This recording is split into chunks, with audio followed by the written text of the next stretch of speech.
Les petits Rex du club Noé, les petits Rex du club Noé. Venez vous faire les dents sur du concret, sur le FC.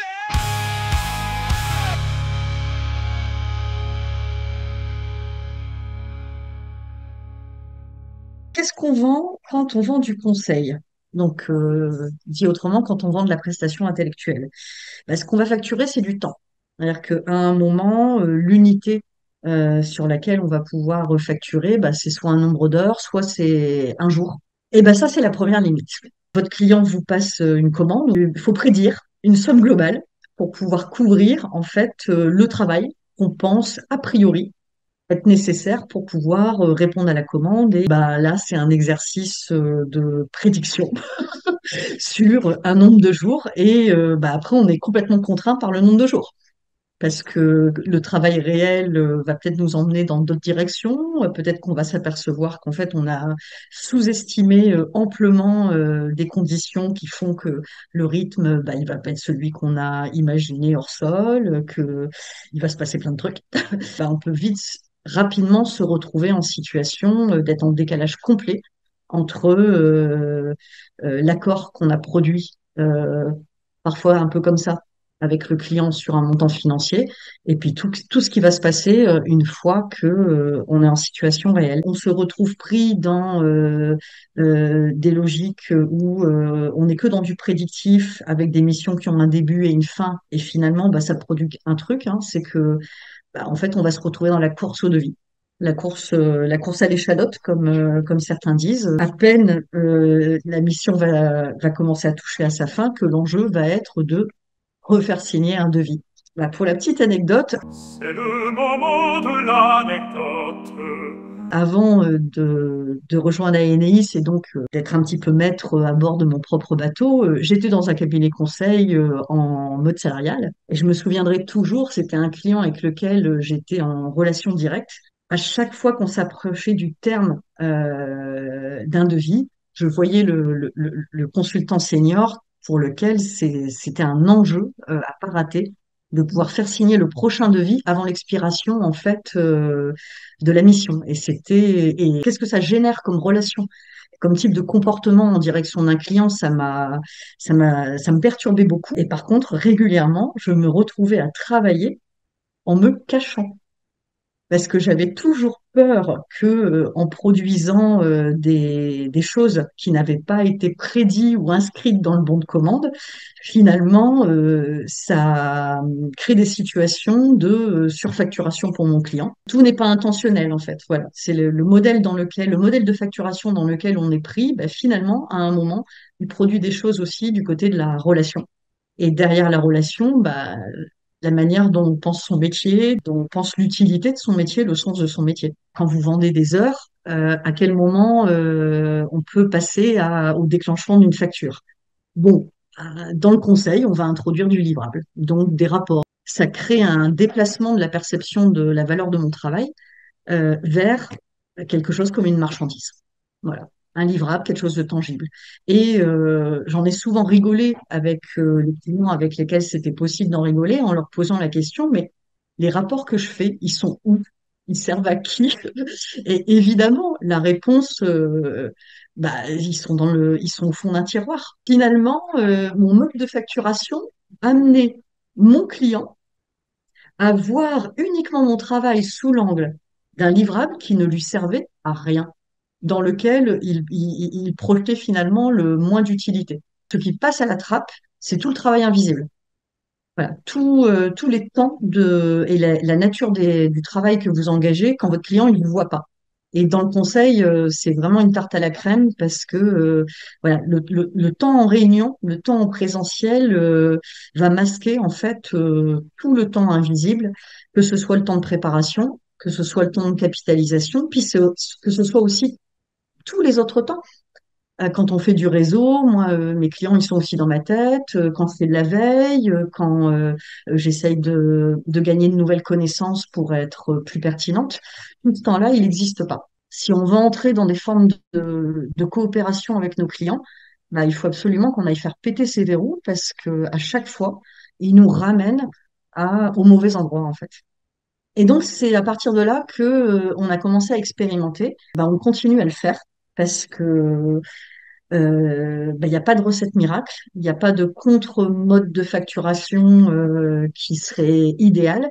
On intègre complètement le fait d'en avoir plusieurs, en fait, de pas avoir à faire de choix, mais avoir plusieurs modes de contractualisation et modes de facturation, donc de valorisation du travail, qui peuvent coexister. Alors, le premier mode, première expérimentation de décalage qu'on a faite, c'est d'intégrer une notion de dépense acceptable. On s'est dit, voilà, nous, ce qui nous intéresse, c'est de pouvoir lever le frein financier et de pouvoir nous rendre accessibles à des organisations type structure associative, acteurs de l'insertion, des petites TPE ou des jeunes organisations. La dépense acceptable, on inverse complètement le prisme. On n'estime pas, on n'évalue pas le coût du travail de notre point de vue, mais on intègre tout de suite le point de vue du client en lui demandant bah, qu'est-ce que tu es prêt à investir pour gagner? Il est soutenable pour toi. Qu'est-ce que tu es prêt à investir, y compris si tu n'as pas les résultats que tu veux? En tout cas, pas de manière immédiate.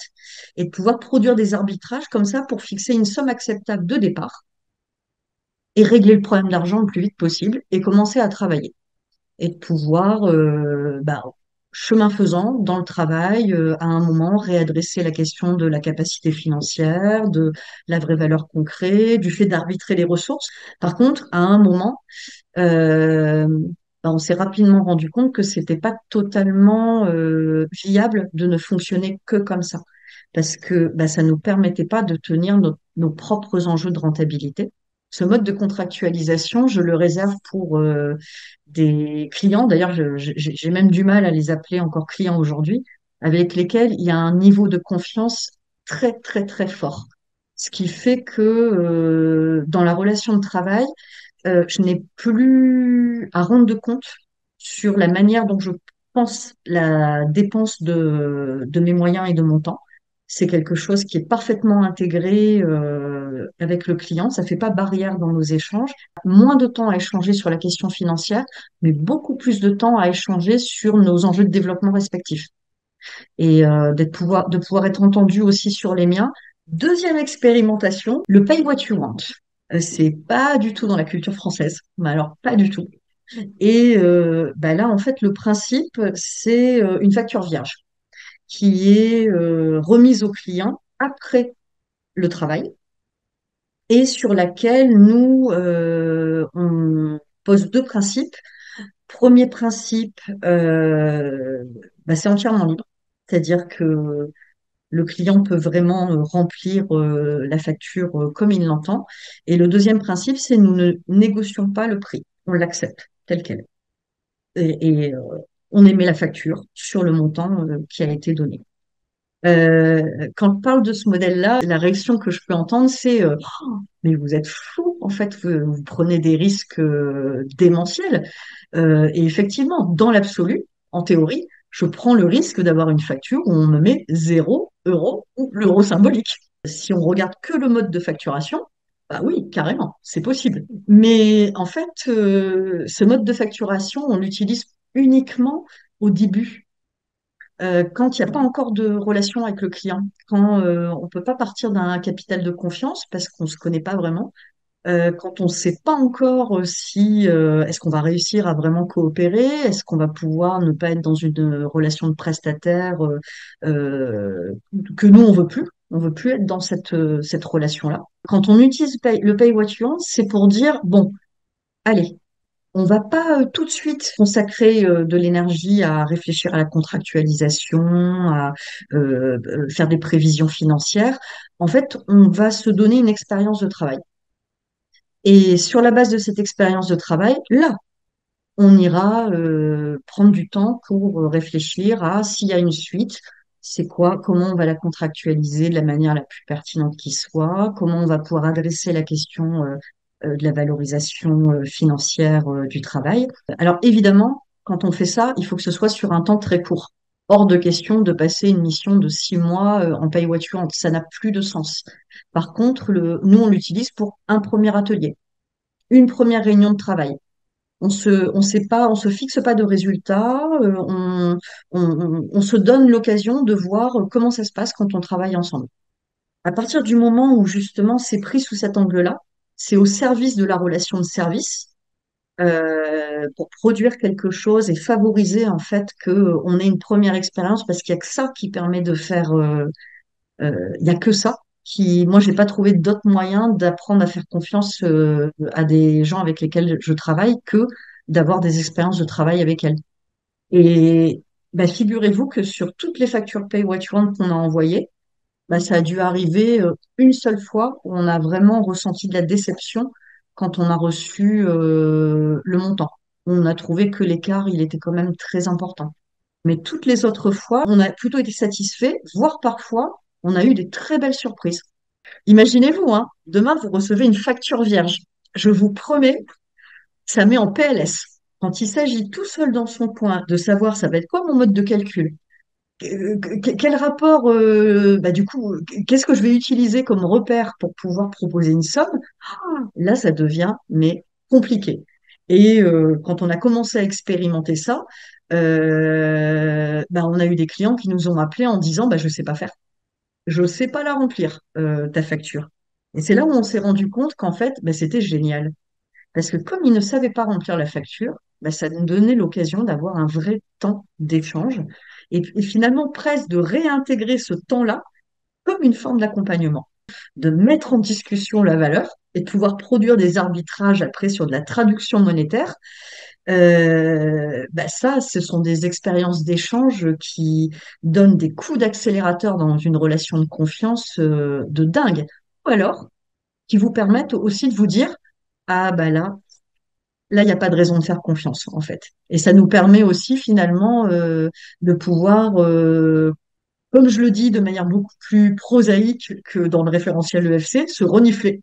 Pour fixer un prix, c'est jamais ça que l'exercice. On se met en fait à vivre des moments d'effet miroir sur nos enjeux respectifs entre accompagnateurs et accompagnés. Après, il y a des gens, ils vont se référer sur les prix marché, leur connaissance de ce que vaut selon le marché, les consultants. Ça permet de dire, bah, voilà, si on s'appuie sur le marché, on est court pour pouvoir penser une valorisation qui soit juste et qui ait du sens pour toi, client, comme pour moi. Et puis après, eh ben, il y a les gens qui veulent quand même se lancer dans, ben, on va parler en fait de ce que ça produit, ton travail, ton accompagnement, et on va essayer de mettre des mots sur bah, derrière les effets que ça a produit, qu'est-ce qu'on y met comme valeur? Qu'est-ce que ça vaut, ces effets? Et là, vous voyez, j'ai jamais vécu ça dans un temps court. Là, ma dernière expérience, c'est le client qui me dit définitivement, je sais pas comment faire. Je te promets, ton formulaire, il est ouvert sur mon bureau, je vais le remplir, mais il n'arrivait pas à mettre la somme. Bah, on est allé manger. On est allé déjeuner, on a passé plus de 2 heures ensemble, on a discuté de tout et après on a vraiment, voilà, on a commencé à rentrer dans ce sujet des, qu'est-ce que tu penses que ça a produit chez toi, qu'est-ce que tu as observé, moi, qu'est-ce que je pense que j'ai produit pour ton équipe, pour toi. On essaye de mettre des mots, on qualifie ensemble, puis de fil en aiguille, ben on y arrive. On arrive à déterminer un prix juste et ça passe par bah, presque la production d'un accord collectif. Et puis à un moment, on s'est dit, bah non, en fait, il faut aussi qu'on puisse réintégrer nos propres contraintes dans notre modèle d'affaires. Il faut qu'on puisse aussi faire quelque chose de ce temps non facturable, le temps de la professionnalisation, le temps, bah, par exemple, tout le temps que je passe au Club Noé. Il faut que je puisse en fait l'intégrer dans. Faut que ce soit financé par quelqu'un parce que je peux pas complètement l'autofinancer. Et si j'ai pas ça, bah, finalement, je développe pas la pertinence. Je développe pas ma capacité à être plus pertinente pour mes clients et donc à créer plus de valeur. Et donc, en se disant tout ça, mais tout en gardant le fait que, bah voilà, on voulait continuer à rester accessible financièrement, on est parti sur un modèle hybride. avec une partie abonnement et l'autre partie, c'est de la facturation aux heures de travail réelles. Je me méfie beaucoup du terme abonnement. L'abonnement, ça peut laisser rapidement entendre que c'est une somme fixe, mais que ça va lui donner droit à une quantité de services. Voilà, comme à la salle de sport. Je paye un abonnement et puis j'ai le droit d'utiliser plein de services. Et bah ça, c'est carrément le piège parce que ça ne nous sort pas de la logique de volume, ça ne nous sort pas de la logique industrielle et de tout ce qu'on veut essayer de, ce à quoi on veut essayer d'échapper. Là, l'idée, c'est de pouvoir construire une logique, introduire une logique de mutualisation. Et donc, l'abonnement conseil, il me permet en fait de mutualiser entre tous mes clients tous mes besoins de financement. Donc, l'abonnement, en fait, c'est une manière de mutualiser ces heures de travail entre tous les clients. Et donc, ça m'oblige à une grande discipline. Voilà, j'essaye de la mettre en place là sur les derniers mois, puisque je dois être rigoureuse dans le suivi des temps. Et à chaque fois, au moment où je dois faire ma facture à la fin du mois, j'arbitre. Quelles sont les heures que je vais considérer comme étant des heures mutualisables? Donc, elles ne seront pas facturées au temps réel. Je vais les réimputer au forfait. Et donc, aujourd'hui, dans une facture à Eneis, vous avez une ligne abonnement avec une somme fixe. Et puis ensuite, vous avez une ligne en dessous avec le nombre d'heures que j'ai qualifié comme étant mutualisable. Je sais que tout ce que j'ai produit avec ces heures-là, tôt ou tard, elles vont servir à un autre client. Je ne sais pas encore lequel, je ne sais pas encore quand, mais elles vont être exploitables ailleurs.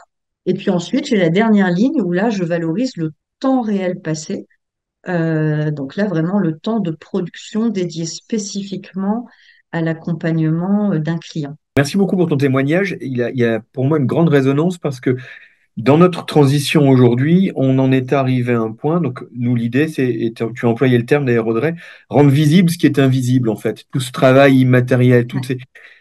Et nous, on a la même problématique. On est pourtant une entreprise normalement de production. Néanmoins, derrière notre production, même avant notre production, on a une offre servicielle qui est juste dingue et on a une partie servicielle qui est absolument incroyable qui, avant même de signer un devis, peut représenter jusqu'à 12, 15 heures, facilement, selon les projets, 12 ou 15 heures qui ne sont pas facturées, et voire même encore s'ils n'étaient pas facturés, mais extrêmement frustrant parce qu'ils ne sont même pas vus. Tout ce qui est Ouais. créé là n'est pas vu. Ça Et n'existe pas pour le client. c'est ça. Et ça, ça a été l'élément déclencheur d'ailleurs chez nous de cette volonté de changer de modèle économique. Cette facture vierge, par exemple, elle pourrait être absolument incroyable chez moi. J'ignorais ce système.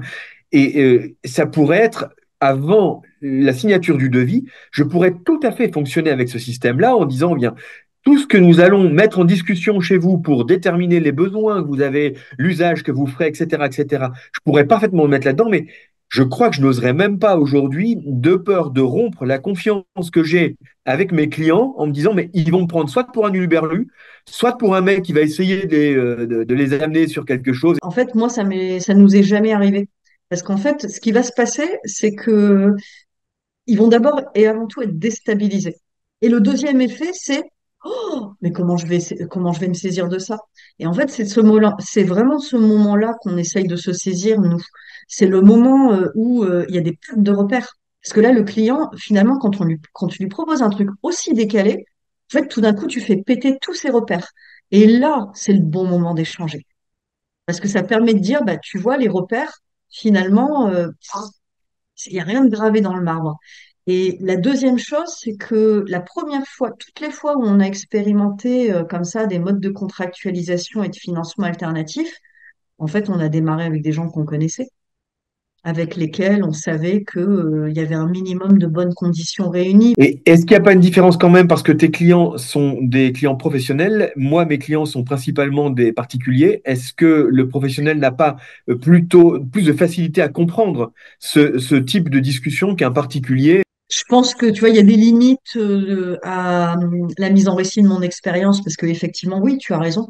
On reste dans un univers d'organisation à organisation. Je ne sais pas du tout à quel point c'est transposable. Je pense que le principe l'est. Maintenant, comment l'opérer? Ça t'emmène dans quel type d'échange? Bah là, il n'y a qu'une chose pour le savoir, hein, mon cher Olivier. Faut le tester. L'épreuve du feu.